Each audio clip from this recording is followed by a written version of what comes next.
আপনারা দেখছেন সোহান নিউজ 24 দক্ষিণ দিনাজপুর হতে অরুণব দত্তের রিপোর্ট। রাজ্য জুড়ে যখন তৃণমূল কংগ্রেসের বিরুদ্ধে রাজ্যের প্রধান বিরোধী দল কাটমানি নেওয়ার অভিযোগ করেই চলেছে প্রতিদিন, ঠিক সেই সময় তুলাবাজির অভিযোগ বিজেপির মণ্ডল সভাপতির বিরুদ্ধে।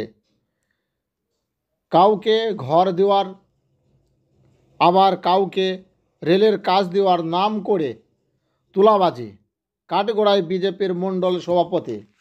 বিধায়ক তহবিলের টাকা থেকে ঘর দেওয়ার প্রতিশ্রুতি দিয়ে টাকা তুলেছে মণ্ডল সভাপতি, দাবি খোদ বিজেপির বিদায়ী বুথ সভাপতি থেকে কর্মীদের। চাঞ্চল্যকর এই ঘটনাকে ঘিরে রীতিমতো হইচই পরিস্থিতি তৈরি হয়েছে দক্ষিণ দিনাজপুর জেলার তপন ব্লকের গুফানগর গ্রাম পঞ্চায়েতের সংকট গ্রামে। তপন বিধানসভার অন্তর্গত গুফানগর গ্রাম পঞ্চায়েতের সনকই গ্রামটি বিজেপির শক্ত ঘাঁটি হিসাবেই পরিচিত।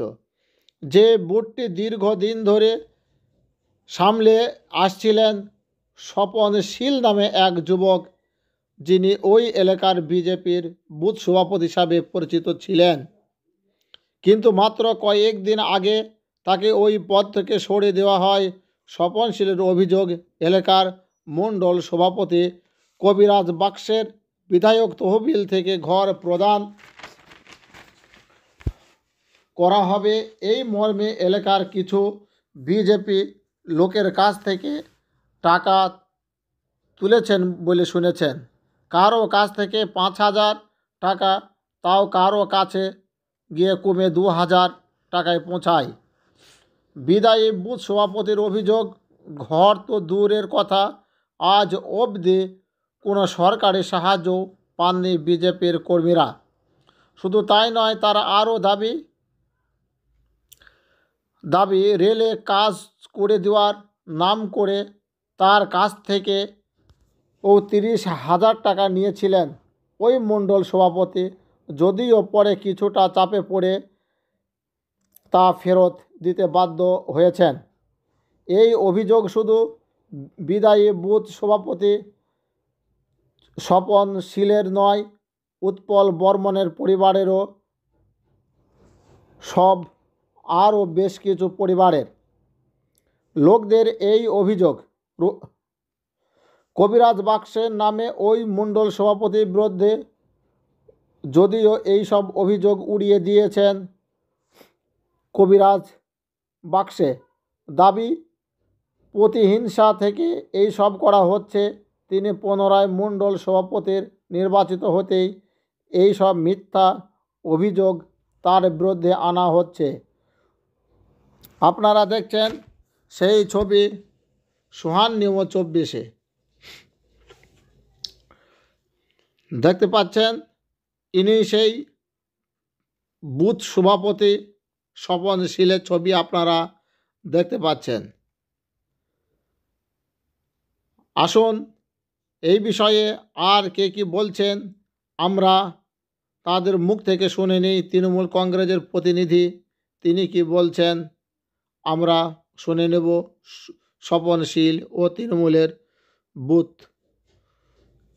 তৃণমূলের নেতা অশোক মিত্রের মুখ থেকে। আপনারা শুনুন সেই ঘটনা সোহান নিউজ 24-এ। টাকা নেওয়ার একটা অভিযোগ উঠছে, ঘটনাটা কি? মানে টাকা নেওয়ার অভিযোগ বলতে শোনেন, আমাদের এখানে আমাদের মণ্ডল প্রেসিডেন্ট আমাদেরকে বলেছিল যে এমএলএ ফান্ড থেকে গরিব মানুষের জন্য ঘর দেওয়া হবে। তো ঘরের নামে বলতে ওরা বলেছিল যে, প্রথমে বলেছিল 5,000 টাকা করে লাগবে, পার্টির চাঁদা হিসেবে হয়তো চাইছিল, আমাদের সঠিক জানা নেই।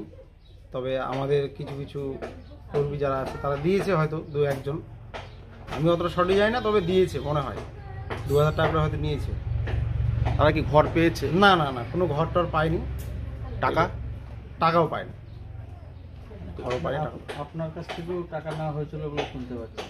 হ্যাঁ, আমার কাছে টাকা নেওয়া হয়েছিল বলতে, আমাকে একটা কাজের অফার করে রেল ডিপার্টমেন্টের। কাজের অফার করার ফলে আমি ভেবেছিলাম হয়তো আমার কাজটা হবে, কিন্তু তারপরে কাজটা হয় না। দীর্ঘদিন যাবৎ আমি জমি বন্ধক দিয়ে টাকাটা দিই, কত টাকা দিয়েছিল? আমাকে তো প্রথমে অফার করেছিল 2-2.5 লাখ টাকা, তারপরে আমাকে বলেছিল যে তুমি এখন 30,000 টাকা দাও আর এটা নামটা বুক করার জন্য, আর হচ্ছে পরে তোমার যখন কাজটা সম্পূর্ণ হবে তখন টাকাটা কে নিয়েছিল? নিয়েছিল হচ্ছে আমাদের মন্ডল প্রেসিডেন্ট বুধভাই টুডুর নাম করে, যে বুধভাইদার আন্ডারে কাজটা হবে। কি নাম মন্ডল প্রেসিডেন্ট? আমাদের মন্ডল প্রেসিডেন্ট নাম কবিরাজ বাস। আপনি তো বিজেপি করেন। হ্যাঁ, আমি বিজেপি বুথ প্রেসিডেন্ট, 77 নম্বর বুথের সাথে বুথ প্রেসিডেন্ট আমি। তো আপনার কাছে যে টাকাটা নেওয়া হয়েছে সেটা কি ফেরত দিয়েছিল? হ্যাঁ, টাকাটা ফেরত দিয়েছিল বলতে শোনেন, অনেক দিন দীর্ঘদিন যাবত যখন কাজটা হয় না তখন আমি টাকাটা ফেরত চাই, যেহেতু আমার জমিটা বন্ধক পড়ে আছে। তারপরে অনেক চাপ দেওয়ার ফলে আমাকে টাকাটা ফেরত দেয়। আর টাকাটা ফেরত দেওয়ার পরেই তো আমাকে পদ থেকে সরিয়ে দেয়, আমি বুঝতে পারি না। তো এরকম কত লোকের কাছে টাকা তুলেছে মনে হচ্ছে? সঠিক আমার জানা নেই, তবে এটা আমার কাছে আপনার নিয়েছে। আমার বুথে শুধু আমার কাছে টাকা নিয়েছিল এরকম। আর ঘর দেওয়ার নাম করে? ঘর দেওয়ার নাম করে আমার বুথে হয়তো নিয়েছে, 2-1জনের কাছে হয়তো নিয়েছে নাকি, আমি জানি না সঠিক, তবে হয়তো নিতে পারে। তারা কি ঘর পেয়েছে? না, ঘর এখানে কেউ পায়নি। আপনি বিধায়ক কি আপনার এলাকায় আসেন বা বিধায়কের যে ঘর দিবে সেটা কি আপনারা বিধায়ককে বলেছিলেন?